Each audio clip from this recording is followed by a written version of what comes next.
পাচ্ছেন না। এটা অদ্ভুত নৈরাজ্য গোটা রাজ্য জুড়ে। কিন্তু আমরা লক্ষ্য করছি আমাদের রাজ্যের শাসক দলের বড় বড় মাতব্বর যারা আছেন, শাসক দলের মুখ্যমন্ত্রী থেকে শুরু করে মন্ত্রিসভার অন্য সদস্যরা যারা আছেন, তারা সাংবাদিক সম্মেলন করে বড়াই করেন এ রাজ্যে নাকি মানুষের কোনো অভাব নেই, সংকট নেই। এ রাজ্য নাকি আজকে জিবি হাসপাতাল থেকে নাকি কাউকে রেফার হয়ে রাজ্যের বাইরে যেতে হয় না, কোন রোগীকে জাতি চিকিৎসার অভাবে নাকি আজকাল মরতে হয় না। কিন্তু কান পাতলেই শোনা যায় ওই 1 মাসের মধ্যে 20 দিন হাসপাতালের বিভিন্ন যন্ত্রপাতি নষ্ট হয়ে পড়ে থাকে। এক্সরে মেশিন নষ্ট, সোনোগ্রাফি মেশিন নষ্ট, ইসিজি মেশিন নষ্ট। আর মেশিন যদি নষ্ট না থাকে, টেকনিশিয়ান নাই। আমি জিজ্ঞেস করি, আপনারা এখানে যারা আছেন আমাদের কথা শুনছেন, বিজেপি সরকার প্রতিষ্ঠিত হয়েছে প্রায় 8 বছর অতিক্রান্ত। এই 8 বছরে স্বাস্থ্য দপ্তরে নিয়োগ প্রায় শূন্য বলা চলে। ডাক্তারের পদ খালি, টেকনিশিয়ানের পদ খালি, নার্সের পদ খালি, বিভিন্ন যে গ্রুপ ডি এমপ্লয়ি এই পদগুলো খালি।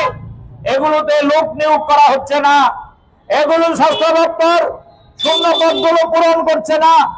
কিন্তু সরকারে আসার আগে 2017 সালে 2018 সালে ভিশন ডকুমেন্টের মধ্য দিয়ে তারাই দাবি করেছিল, আমরা যদি সরকারে আসি সব শূন্য পদ আমরা পূরণ করে দেব, বছরে 50,000 চাকরি দেব, স্বাস্থ্য দপ্তরে কোনো খালি পদ পড়ে থাকবে না।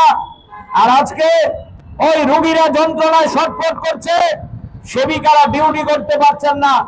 একজন সেবিকার ওই অনেকগুলো রোগীকে দেখতে হয়, সেখানে লোক নেই ওয়ার্ডের মধ্যে, সেখানে কোনো আমাদের ওয়ার্ড বয় নেই, সমস্ত জায়গায় শূন্য পদগুলো পড়ে আছে। এগুলোকে দাবি সনদরা আকারে তৈরি করে আজকে হাসপাতালের সুপারের কাছে আমাদের প্রতিনিধি দলরা গেছে। আমি জিজ্ঞেস করি, বিজেপির মধ্যেও কিছু ভালো মানুষ আছেন যারা আমাদের কথা শুনছেন, আপনাদের ঘরের রোগীরাও তো হাসপাতালে যায়, আপনাদের ঘরের মানুষরাও তো এই হাসপাতালে চিকিৎসিত হতে হয়। খবর নিয়ে দেখবেন হাসপাতালের পরিষেবার চেহারা। যিনি বলছেন বিশ্বমানের হাসপাতাল, যিনি স্লোগান দিচ্ছেন এই জিবি হাসপাতাল হচ্ছে বিশ্বমানের হাসপাতাল, এই হাসপাতালে বৃষ্টি আসলে পরে ওই ফ্লোরের মধ্যে জল থই থই করে হাসপাতালের ওয়ার্ডের মধ্যে জল ঢুকে যায়। জল মারিয়ে আমাদের মহিলাদেরকে বাথরুমে যেতে হয়, বাথরুমের দুর্গন্ধে ঢোকা যায় না।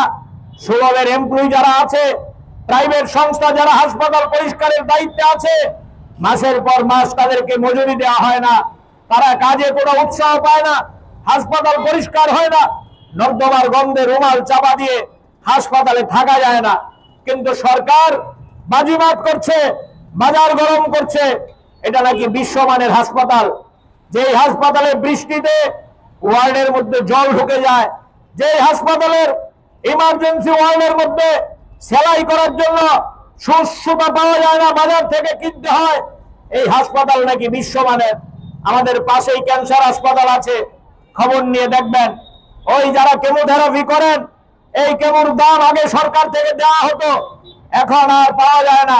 বাজারে কয়েক গুণ দাম বেড়েছে ওষুধের, গরিব মানুষকে এখান থেকে কিনতে হয়।